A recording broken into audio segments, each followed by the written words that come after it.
Good morning students. बीडीएमएल शिक्षण संस्थान की ज्योग्राफी ऑनलाइन क्लास में सभी विद्यार्थियों का स्वागत। बच्चों, आज से जो पूर्व की कक्षा थी उसमें हम उद्योगों की बात की थी। उद्योगों में हम लोहा इस्पात उद्योग कर चुके हैं। वस्त्र उद्योग में सूती वस्त्र उद्योग कंप्लीट हो चुका है अपना।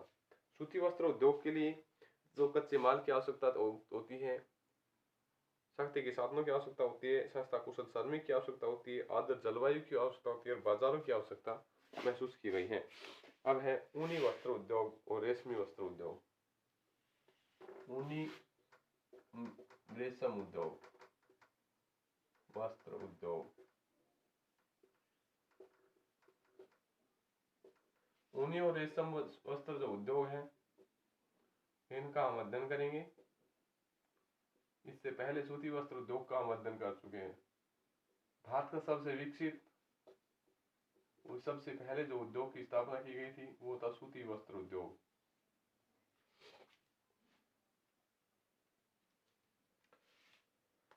अब बात करते हैं ऊनी वस्त्र उद्योग। ऊनी जो वस्त्र उद्योग है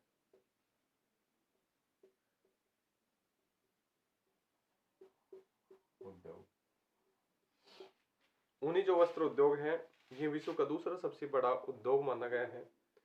इसकी जो शुरुआत हुई थी 17वीं शताब्दी से इंग्लैंड से हुई। द्वितीय विश्व युद्ध के बाद जापान आधुनिक मशीनीकरण के कारण इस उद्योग के लिए अधिक विकसित माना गया है। यह उद्योग विश्व का दूसरा सबसे बड़ा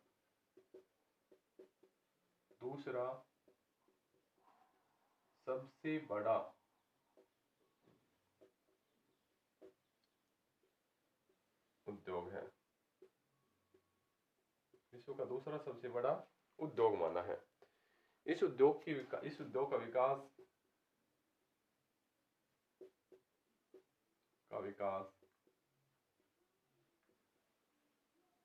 17वीं शताब्दी, कौन शताब्दी है? 17वीं शताब्दी में इंग्लैंड में हुआ। तो 17वीं शताब्दी में इंग्लैंड में द्वितीय विश्व युद्ध के बाद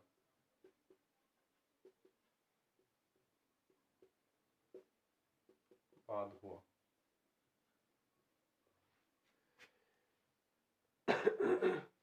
जापान में आधुनिकरण स्थिति का शुभारंभ हुआ। जापान में आधुनिक मशीनीकरण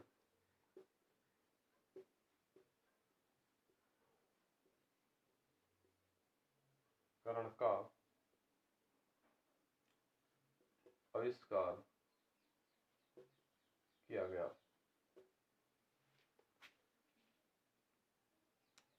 अब बात आती है ऊनी वस्त्र जो उद्योग है, प्रमुख क्षेत्र कौन कौन से हैं? ऊनी वस्त्र उद्योग के प्रमुख क्षेत्र, ऊनी जो वस्त्र उद्योग है उनमें 2/3 ऊनी वस्त्र उद्योग यूरोप के क्षेत्रों में केंद्रित है। तो विश्व के लगभग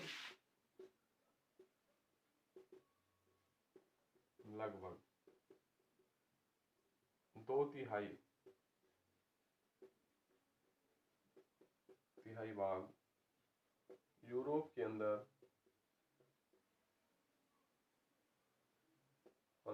केंद्रित है।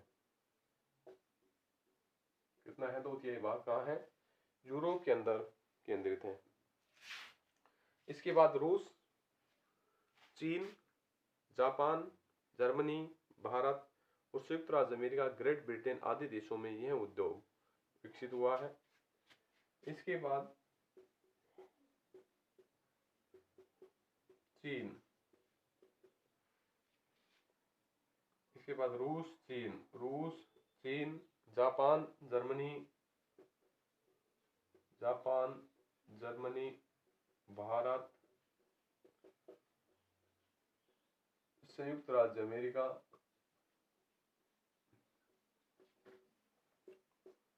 ग्रेट ब्रिटेन के क्षेत्रों में इसका विकास हुआ है।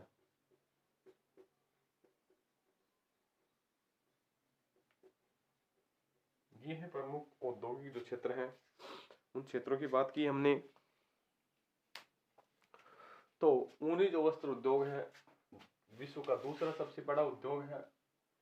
इस उद्योग की प्रारंभ 17वीं शताब्दी से हुई, द्वितीय विश्व युद्ध के बाद हुई, और आधुनिक मशीनीकरण का जो स्थिति है उन तेजी जापान के क्षेत्रों में आई। क्षेत्र की बात करें, 2/3 जो भाग यूरोपीय क्षेत्र में है, इसके बाद रूस, चीन, जापान, जर्मनी, भारत, संयुक्त राज्य अमेरिका और ग्रेट ब्रिटेन में इसका तेजी से विकास देखा जाने लगा।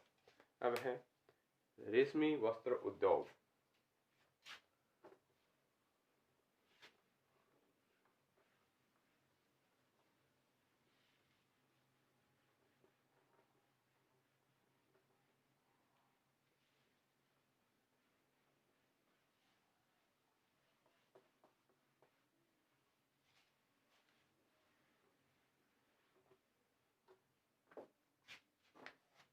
रेशम उद्योग, रेशम वस्त्र उद्योग।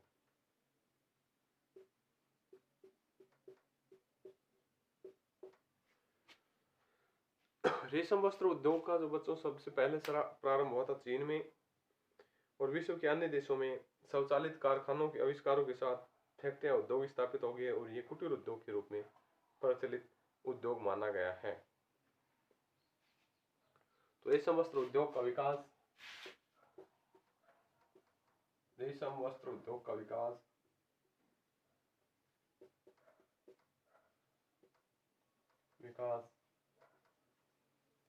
सर्वप्रथम चीन में हुआ है।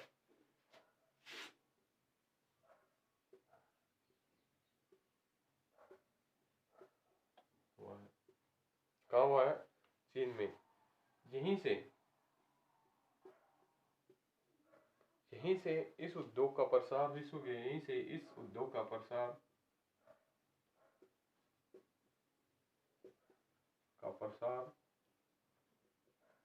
विश्व के सभी क्षेत्रों में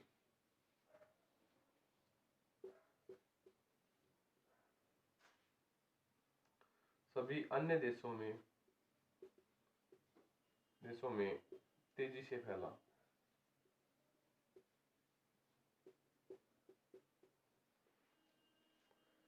किस कारण से? स्वचालित कारखानों की स्थिति के आधार पर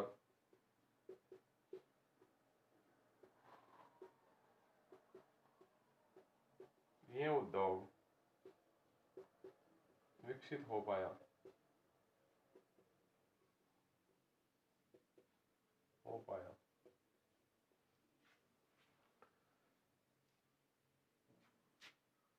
और अनेक फैक्ट्री स्थापित हुई, अनेक फैक्ट्री स्थापित हुई। यह उद्योग कुटीर उद्योग के रूप में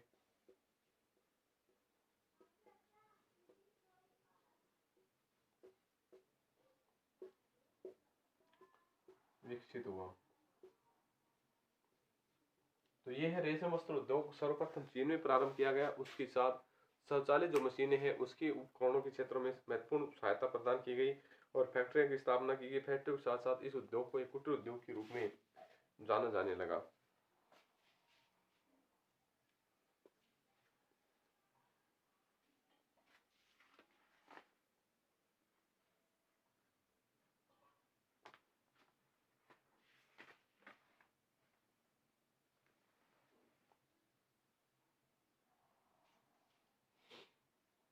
तो अब बात करेंगे रेशम निर्माण के जो प्रमुख चरण है कौन कौन से हैं उनके बारे में।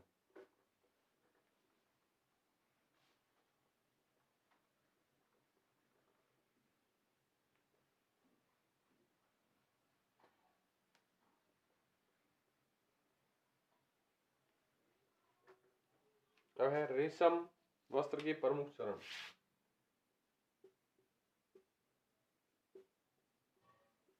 वस्त्र के प्रमुख चरण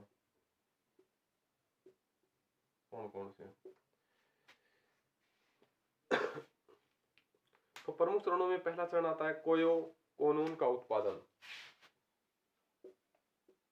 कोयो फिर कहें कोनून का उत्पादन। पहली स्थिति में रेशम उद्योग निर्माण में महत्वपूर्ण स्थिति आई, कोयो कोनून का उत्पादन। दूसरी, कोयो से रेशम धागा तैयार करना। दूसरी जो चरण है, कोयो या कोनून से रेशमी धागा लपेटना। तीसरा था रेशमी वस्त्र की बुनाई, रेशमी वस्त्र की बुनाई। ये सभी स्थितियां इस चरणों में आती हैं रेशम वस्त्र निर्माण के लिए। तो पहली है कोयो कोनून का उत्पादन करना, कोयो से रेशमी धागा लपेटना और वस्त्र निर्माण की, रेशमी वस्त्र निर्माण की बुनाई। अब बात करते हैं कोयो से कोनून किस प्रकार से बनाए जाते हैं। जो प्राकृतिक रेशा होता है वो बायोकिल्जम नामक एक कीड़ा होता है। उस कीड़े से ही राल से निकलने वाला जो पदार्थ होता है उससे ये प्राप्त किया जाता है। ये सहसूत के पत्तों के पास पलने वाला ये कीड़ा होता है। मुंह से लसलसा पदार्थ निकलता है, शरीर के चारों ओर ये लपेट लेता है। इस स्थिति में इसे कोयो कहते हैं। तो प्राकृतिक रेशम में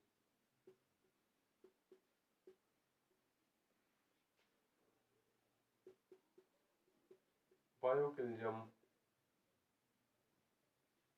नामक कीड़े की राल से, कीड़े की जो राल होता है लसलसा, राल से निकलने वाला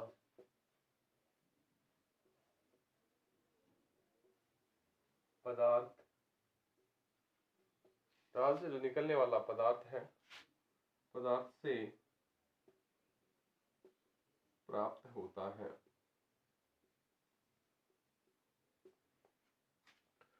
सहतूत के पत्तों पर पलने वाला ये कीड़ा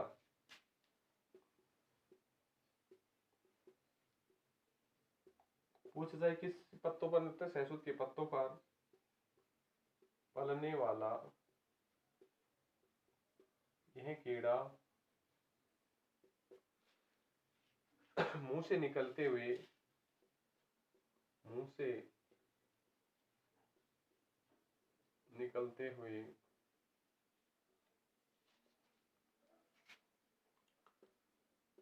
लसलसे पदार्थ,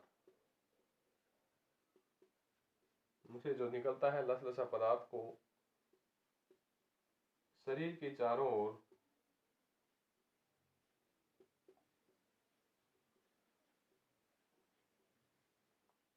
लपेटने पर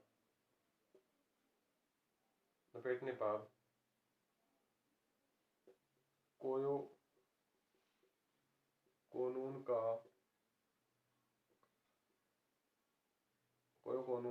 कहते हैं। कोयो कोनून कहते हैं। यानी जो बायोलॉजिकल नामक कीड़ा होता है उसकी राल निकलती है, जैसे उसके पत्तों पर पनपता है, रेशे पर पदार्थ जो इसको निकलता है वो शरीर के चारों ओर लपेटता है। उस लपेटने की जो क्रिया होती है कोयो के नाम से जानी जाती है। कोयो कहते हैं। इससे जो पूर्ण विकसित कोयो को पानी में उबालकर उससे लिपटे रेशे को अलग कर लिया जाता है। पूर्ण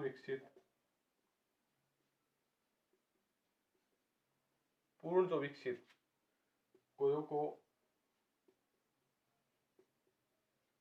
पानी में उबालकर इनके शरीर से इसे अलग कर लिया जाता है।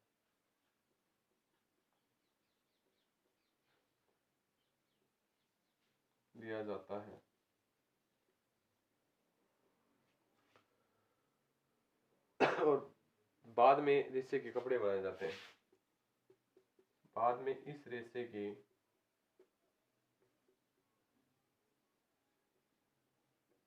कपड़े बनाए जाते हैं। यह है कोयों से, कोकून से रेशम तैयार करने की जो विधियां हैं, स्थितियां हैं, वो है। रेशम वस्त्र के प्रमुख 4 चरण है। कोयो कोकून का उत्पादन, पहला चरण। कोयो से रेशमी धागा लपेटना और दूसरा चरण रेशम वस्त्र बुनाई। तो कोयो बायोलॉजिकल नामक कीड़ा होता है जो शहतूत के पत्तों पर पनपता है, लसले से पदार्थ निकालता है, शरीर के चारों ओर लपेटता है, कोयो कहते हैं। इससे पूर्ण विकसित को पानी में उबालकर शरीर से उसको अलग कर दिया जाता है, उससे रेशम कपड़े बनाए जाने की स्थितियां देखी जाती हैं।